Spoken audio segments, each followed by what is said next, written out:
आज की इस वीडियो में हम डिस्कस करने जा रहे हैं कुछ ऐसे स्टॉक्स जो अभी निफ्टी 50 डाउन पर है, यानी कि पिछले 3-4 दिन से निफ्टी 50 बहुत डाउन पर चला गया था। लगभग 4% के समथिंग जो है वो डाउन पर निफ्टी चली गई थी, लेकिन अब उसमें यहाँ पर आपको पॉजिटिविटी देखने को मिल रही है। मैं आपको बता दूँ, जो स्टॉक्स इस समय डाउन पर चले गए, यानी कि निफ्टी के जो टॉप 50 स्टॉक्स हैं उनमें से कुछ स्टॉक्स जो कि आप बहुत दिनों से नज़र गड़ाए बैठे होंगे और आपको जब डिस्काउंट मिलता है तब आप उसमें हम निवेश करते हैं। तो ऐसे ही कुछ स्टॉक्स मैं आप सभी के लिए लेकर आई हूँ। निफ्टी 50 के वो स्टॉक्स होने वाले हैं, यानी कि निफ्टी 50 से जो स्टॉक्स हैं, जो बेहतर स्टॉक्स हैं जिनमें लंबे समय में आपको मल्टी बैगर रिटर्न मिल सकते हैं, वैसे ही कुछ स्टॉक्स हम लोग आज डिस्कस करेंगे। 4 स्टॉक्स होने वाले हैं, बहुत ही पॉपुलर स्टॉक्स हैं और इन्वेस्टर्स को, या फिर हम बोल सकते हैं जो बिगनर इन्वेस्टर्स हैं, उनको ऐसे स्टॉक की तलाश रहती है। सो एक और डिस्क्लेमर दूंगी यहाँ पर मैं छोटा सा, कि ये जो वीडियो है हम बाय सेल रिकमेंडेशन के लिए नहीं बल्कि आपको एजुकेट करने के लिए, यानी कि जो इन्वेस्टर्स इन्वेस्ट करना चाहते हैं उनको अच्छे स्टॉक्स दिखाने के लिए हम लोग ये वीडियो या फिर हम बनाते हैं। उससे पहले यहाँ पर हम निफ्टी 50 देख लेते हैं। ये कल की मार्केट है, यानी कि एक दिन में निफ्टी पॉजिटिव में आ गई है 0.69 से, यानी कि 0.69% से पॉजिटिविटी देखने को मिली है। और अगर हम बात करें परसों की, तो परसों 0.69% ही डाउन पर चला गया था निफ्टी। और उसके बाद अगर हम पिछले 5 दिन का रिकॉर्ड देखते हैं, पिछले 5 दिन में आप देखेंगे कि जो निफ्टी है वो 3.5% या फिर हम बोल सकते हैं 3.17% से डाउन पर चला गया था। और इससे रिलेटेड जो भी स्टॉक्स है वो भी डिस्काउंटेड पर आ चुके थे। तो आप देख सकते हैं यहाँ पर 3.17% की डाउनफॉल यहाँ पर इस निफ्टी में आ गई थी। और आप देखेंगे स्टॉक जो वो निफ्टी जो है वो 22,715.70 पॉइंट से आप देखेंगे यहाँ पर 22,044.20 पर आ गया था। वहीं अगर लॉन्ग टर्म में हम निफ्टी 50 में इन्वेस्ट करते हैं तो हमें हमेशा पॉजिटिव या फिर हम बोल सकते हैं फ्रूटफुल रिजल्ट मिलते हैं। सो पहले स्टॉक की मैं बात करूँ, ये ट्रांसपोर्ट फाइनेंस कंपनी है। इसका नाम है श्रीराम विनिंग रिलेशनशिप्स, यानी कि जो ट्रांसपोर्टेशंस वगैरह होते हैं, यानी कि ऑन रोड जो ट्रक्स वगैरह ये लोग चलते हैं ना, उनको फाइनेंशियल जो भी सर्विसेज वगैरह होती हैं वो प्रोवाइड करवाती है कंपनी। आप देख सकते हैं the countries biggest retail NBFC offering credit solution for commercial vehicles, two wheeler loans, car loans, home loans, gold loans, personal and small business loans, यानी कि ओवरऑल लोन वगैरह प्रोवाइड करवाती है, यानी कि non banking financial services provide करवाती है अपने लेवल पर। और बेसिकली जो कमर्शियल व्हीकल्स वगैरह है उनको ज़्यादा देती है, टू व्हीलर्स को भी देती है, और स्मॉल बिजनेस वगैरह है उनको भी ये लोन प्रोवाइड करवाती है। अब श्रीराम फाइनेंस की अगर हम बात करें तो ये स्टॉक 2380 रुपीज़ का है अभी फ़िलहाल। और अगर हम देखें इसको एक दिन में ये 0.86% से डाउन है। और अगर हम 5 डेज़ की बात कर लें तो 5 डेज़ में आपको देखने को मिलेगा ये जो स्टॉक है वो 6% से नीचे आ चुका है, यानी कि 6.32% से जो हमारा ये स्टॉक है वो डाउन पर आ चुका है। आप देख सकते हैं यहाँ पर। अब यहाँ पे ईयर टू डेट में देख लेते हैं, यानी कि अभी तक ईयर टू डेट में कैसा परफॉर्मेंस रहा है इस स्टॉक का। तो आप देखेंगे 16.17% के रिटर्न इस कंपनी ने दे दिए हैं, यानी कि 2048 का था ये मंडे 1 जनवरी को। और अभी आप देख सकते हैं यहाँ पर 2380 पॉइंट या फिर हम बोल सकते रुपीज़ तक ऊपर आ चुका है। अब यहाँ पर लॉन्ग टर्म में इसका कैसा परफॉर्मेंस है, यानी कि अभी तक कैसा परफॉर्म किया है, क्योंकि हम लॉन्ग टर्म में देखते हैं। अगर हम इन्वेस्टमेंट पर्पस से कोई भी स्टॉक देखते हैं, आपको मैं एक बात बोलना चाहूँगी कि आप जब भी इन्वेस्ट करें तो एक बार अच्छे से उस कंपनी के बारे में रिसर्च कर ले, यानी कि उसका बिजनेस जान लें कि वो आखिर परफॉर्म कैसा कर रही है। उसी के बाद अपना जो है इन्वेस्टमेंट का कोई भी डिसीज़न लीजिए। और मैं आपको बता दूँ, इन्वेस्टमेंट का जब भी डिसीज़न लें तो अपना जो भी पॉइंट ऑफ व्यू है उसको सबसे पहले रखें, ना कि किसी एडवाइज़र या फिर किसी भी वीडियोज़ को देखकर ऐसे ही किसी भी स्टॉक में आप इन्वेस्ट कभी भी मत कीजिए। पहले आप लोग अपना सेटिस्फेक्शन कीजिए, उसी के बाद अपना मनी कहीं पर भी लगाइए। अब यहाँ पर आप देख सकते हैं 47,791.35% के अभी तक इस कंपनी ने रिटर्न दे दिए हैं, जो कि एक मल्टी बैगर रिटर्न है। अब देखना ये है ये कब से स्टार्ट हुई है, तो ये 1999 से स्टार्ट हुई है स्टॉक, और 4 रुपीज़ का ये स्टॉक हुआ करता था। फिर उसके बाद यहाँ पर 2006 तक इसने कुछ अच्छा परफॉर्मेंस नहीं दिया, 83 रुपीज़ पर ही पहुँचा। दैन उसके बाद इसमें ग्रोथ देखने को मिली, एक प्रोग्रेसिव ग्रोथ। और लॉकडाउन के समय में जैसे सारे स्टॉक नीचे आए थे, ये स्टॉक भी नीचे आ गया, और आप देख सकते हैं यहाँ पर। फिर उसके बाद अभी जो है वो अपने मैक्सिमम पीक पर चल रहा है, यानी कि मैक्सिमम पीक पर ही आप बोल सकते हैं तो स्टॉक को चल रहा है। यानी कि ओवरऑल परफॉर्मेंस के बेसिस पे अगर हम देखें तो अभी मैक्सिमम पर चल रहा है, लेकिन अभी थोड़ा बहुत डिस्काउंट इसमें हम देख सकते हैं। अब बात कर लेते हैं फाइनेंशियल्स की, यानी कि अक्टूबर में कैसे इसके फाइनेंशियल या फिर बोल सकते हैं नंबर आए हैं। तो रेवेन्यू, नेट इनकम और डायल्यूट ईपीएस तो पॉजिटिव में आया है। साथ ही साथ अगर नेट प्रॉफिट मार्जिन की बात करें तो वो यहाँ पर नेगेटिव में आप देख सकते हैं। ऑपरेटिंग इनकम यहाँ पर कंपनी की 3.61% से। अब इसकी प्राइस टू अर्निंग देख लेते हैं, तो इसकी प्राइस टू अर्निंग 13 की है। वहीं और चीज़ों को देखें जैसे कि डिविडेंड हो गया, तो ये डिविडेंड भी प्रोवाइड करवा रही है। डिविडेंड एक ऐसी चीज़ होती है यानी कि आपको जो प्रॉफिट मिल रहा है, यानी कि अगर आपका स्टॉक बेटर परफॉर्म कर रहा है तो आपको कैपिटल के साथ प्रॉफिट मिलेगा और ओवरऑल डिविडेंड भी मिलेगा। यानी कि डिविडेंड एक प्लस होता है, प्लस पॉइंट होता है। कंपनी डिविडेंड अपने इन्वेस्टर्स को प्रोवाइड करवाती है, तो यहाँ पर 1.48% का डिविडेंड भी आपको मिलेगा। और डेट की कंपनी के पास है 3.77 करोड़ की, यहाँ पर कंपनी के पास डेट है ओवरऑल। और वहीं नेट प्रॉफिट भी कंपनी का अच्छा खासा है, 6,666 करोड़ का इसका ये नेट प्रॉफिट है इस कंपनी का। और अगर मैं फाइनेंशियल या फिर हम बोल सकते हैं नॉन बैंकिंग फाइनेंशियल्स कंपनी की बात करूं तो उनमें तीन जो मेन कंपनियां हैं वो एक बजाज फाइनेंस, बजाज फिनसर्व, फिर उसके बाद है हमारी जियो फाइनेंस। और हमारी श्रीराम फाइनेंस की मैं बात करूं तो 5 पर आती है, यानी कि टॉप 5 कंपनी में हमारी श्रीराम फाइनेंस कंपनी आती है। इन्वेस्टर्स कैसे हैं इस कंपनी के, तो वो भी देख लेते हैं। प्रोमोटर्स हैं इसके 25 के। फॉरेन इंस्टीट्यूशन का स्टेक बहुत ज़्यादा है, आप देख सकते हैं 54.67 का है, जो कि पहले 55.36 था, यानी कि 1% का स्टेक यहाँ पर डिक्रीज़ हुआ है। 50% के लगभग फॉरेन इंस्टीट्यूशन होना एक बहुत पॉजिटिव पॉइंट है, क्योंकि फॉरेन इंस्टीट्यूशन जो है उन्हीं कंपनी में अपना इंटरेस्ट दिखाते हैं जिनमें उनको फ्यूचर में बहुत अच्छे रिटर्न देखने को मिलते हैं। डोमेस्टिक भी हैं 15% के, जो कि 14 थे, यानी कि डोमेस्टिक ने अपना जो स्टेक है वो बढ़ाया है ओवरऑल। अब हम नेक्स्ट कंपनी के बारे में बात कर लेते हैं, जो कि बहुत पॉपुलर कंपनी है जिसका नाम है टेक महिंद्रा लिमिटेड। 1196.70 का ये शेयर है और एक दिन में ये कंपनी जो है वो 1.76% से डाउन पर चली गई है। अब टेक महिंद्रा की बात करें कि कंपनी क्या क्या करती है, तो आईटी की कंपनी है, बेसिकली मल्टीनेशनल आईटी की कंपनी है और कंसल्टिंग प्रोवाइड करवाती है।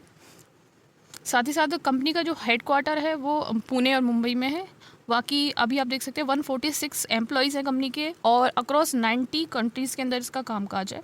इंडियाज़ की 5th आईटी फर्म बोल सकते हैं इसको, यानी कि जो इंफॉर्मेशन टेक्नोलॉजी की जो फर्म है उसमें ये हैशटैग नंबर 5th पर आती है। अब काम क्या करती है, एप्लीकेशन डेवलपमेंट एंड मैनेजमेंट का काम करती है, business process management, business process outsourcing, cloud servicing वगैरह प्रोवाइड करवाती है, enterprise portal and customer relationship management का काम करती है, मैनेज सर्विसेज प्रोवाइड करवाती है, साथ ही साथ product engineering, telecom equipment manufacture, system integration, testing, ऐसे काम ये कंपनी करती है। ये इसकी प्रोडक्ट है और यही उस कंपनी की सर्विसेज है महिंद्रा की, टेक महिंद्रा।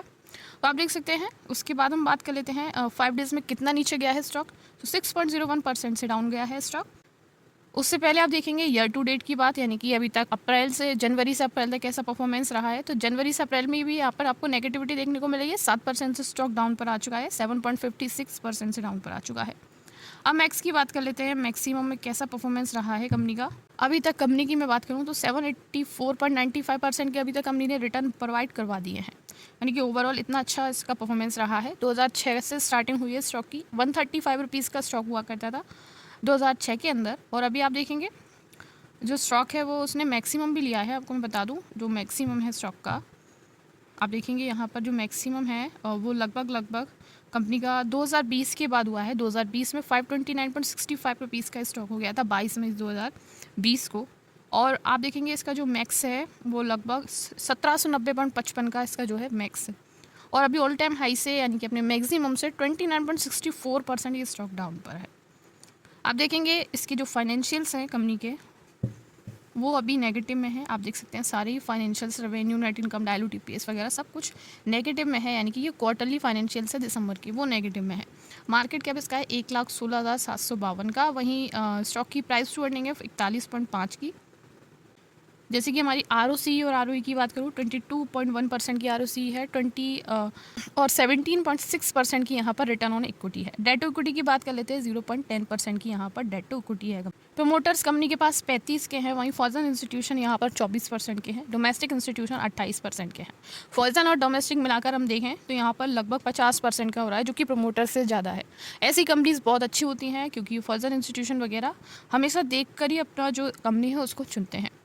अब बात कर लेते हैं नेक्स्ट कंपनी की, जो कि इंफ्रास्ट्रक्चर की बहुत बड़ी कंपनी है, चाहे वो रोड हो, बिल्डिंग्स हों या फिर बड़े बड़े हॉस्पिटल्स हों, वो कंपनी बनाती है। आप देख सकते हैं बड़े लेवल पर जो है इंफ्रास्ट्रक्चर का काम जो भी होता है वो कंपनी करती है। बिल्डिंग्स बनाती है, फैक्ट्रीज, ट्रांसपोर्ट पर भी काम करती है, यानी कि रोड्स वगैरह हो गए, इंफ्रास्ट्रक्चर, हैवी सिविल इंफ्रास्ट्रक्चर हो गया, स्मॉल वर्ल्ड बनाना या फिर communication, water and renewable energy, power transmission, distribution, ऐसा काम ये कंपनी करती है। कंपनी का नाम है लार्सन एंड टर्बो, और लार्सन एंड टर्बो की मैं बात करूँ तो 3,554 रुपीज़ का स्टॉक है और एक दिन में 0.30% से ऊपर ये स्टॉक गया है। वही पास्ट 5 डेज़ की अगर हम बात करें तो आप देख सकते हैं 6% से स्टॉक जो है वो डाउन पर आ चुका है। 6.03% से नीचे आप देख सकते हैं इस स्टॉक को। ईयर टू डेट में 0.81% की यहाँ पर इसने पॉजिटिव में रिटर्न बनाए हैं अभी तक। वहीं लॉन्ग टर्म में बहुत अच्छे मल्टीबैगर रिटर्न इसने दिए हैं। आप देख सकते हैं 19,406.04% के यहाँ पर जो रिटर्न है वो अभी तक कंपनी दे चुकी है। इस स्टॉक की बात कर लेते हैं कब से स्टार्ट हुआ है स्टॉक। तो आप देखेंगे ये स्टॉक जो है लगभग 1999 से स्टार्ट हुआ है। 1 जनवरी से 18 रुपीज़ का इसने स्टार्टिंग की थी। देन यहाँ पर जो पीक है इसने 2006 तक कुछ अच्छा परफॉर्मेंस नहीं दिया था। फिर उसके बाद आप देख सकते हैं ऐसे ही कंसोलिडेट रहा। देन उसके बाद 2020 में जो लॉकडाउन हुआ उसमें ये स्टॉक 902 पर आ चुका था, यानी कि 902 पर आ चुका था। जैसे सारे स्टॉक डाउन पर आए थे ये भी आ चुका था, आप देख सकते हैं यहाँ पर। देन इसके बाद इसने अच्छी ग्रोथ पकड़ी, बहुत अच्छा मोमेंटम में आया और एक छोटा सा डाउनफॉल फिर आया था 1767.75 रुपीज़ का, जो कि 2022 को आया था 22 जुलाई को। देन उसके बाद से अच्छा बहुत अच्छा मोमेंटम पकड़ा और अभी आप देख सकते हैं इसकी जो प्रेजेंट प्राइस है वो 3535 रुपीज़ की है। ये क्वार्टरली फाइनेंशियल रिजल्ट है दिसंबर के, पॉजिटिव में सारे, रेवेन्यू हो, नेट इनकम हो, डायल्यूट ईपीएस हो, चाहे वो ऑपरेटिंग इनकम हो। लेकिन नेट प्रॉफिट मार्जिन यहाँ पर कंपनी का थोड़ा सा नेगेटिव में देखने को मिल रहा है। अब देख लेते हैं मार्केट कैप की। तो आप देख सकते हैं यहाँ पर 4,87,904 करोड़ का यहाँ पर इसका मार्केट कैप है और इसकी प्राइस टू अर्निंग वगैरह देख सकते हैं 38 की अभी पी पर, यानी कि प्राइस टू अर्निंग पर अभी बना हुआ है स्टॉक। ROCE 11 और 11.7 की है। वही डेट टू इक्विटी कंपनी के पास 1.56 करोड़ की है, 1.56 करोड़ की।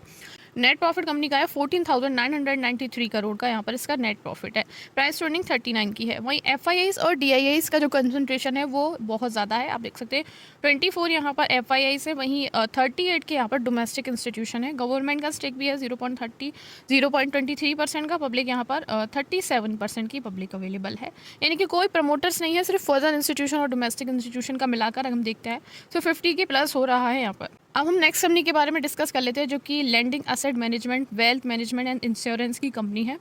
हम बात करें यहाँ पर बजाज फिनसर्व की। ये भी बहुत अच्छी कंपनी है, आप देख सकते हैं, जो कि लोन्स प्रोवाइड करवाती है, कार्ड्स प्रोवाइड करवाती है, इंश्योरेंस, इन्वेस्टमेंट और पेमेंट्स वगैरह का काम करती है, यानी कि NBFC की ये भी कंपनी है। अभी हमने देखा था टॉप 3 पर ये आ रही थी।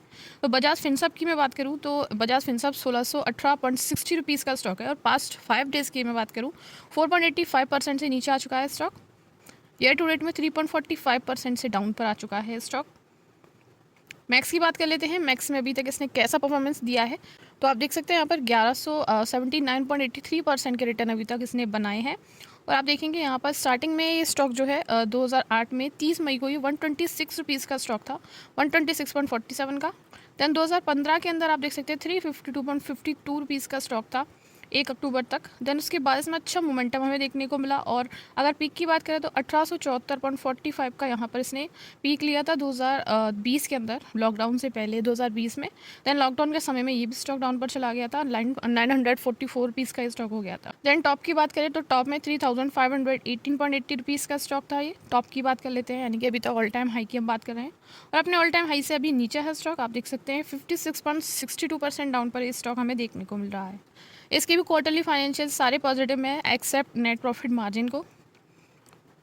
बाकी मार्केट कैप इसका 2,58,310 करोड़ का है। प्राइस टू अर्निंग 33 की है और डेट टू इक्विटी कंपनी के पास अच्छी है, यानी कि और स्टॉक को देखते हुए, यानी कि कंपैरिजन में डेट ज़्यादा है इसके पास, 4.94 करोड़ की डेट है। नेट प्रॉफिट है यहाँ पर 14,846 करोड़ का यहाँ पर इसका नेट प्रॉफिट है। कंपनी का प्रोमोटर 60% के हैं, फॉरेन इंस्टीट्यूशन यहाँ पर 8% के हैं, जो कि 7.91% के थे, यानी कि अभी स्टेक यहाँ पर इंक्रीज़ किया है मार्च 2024 में।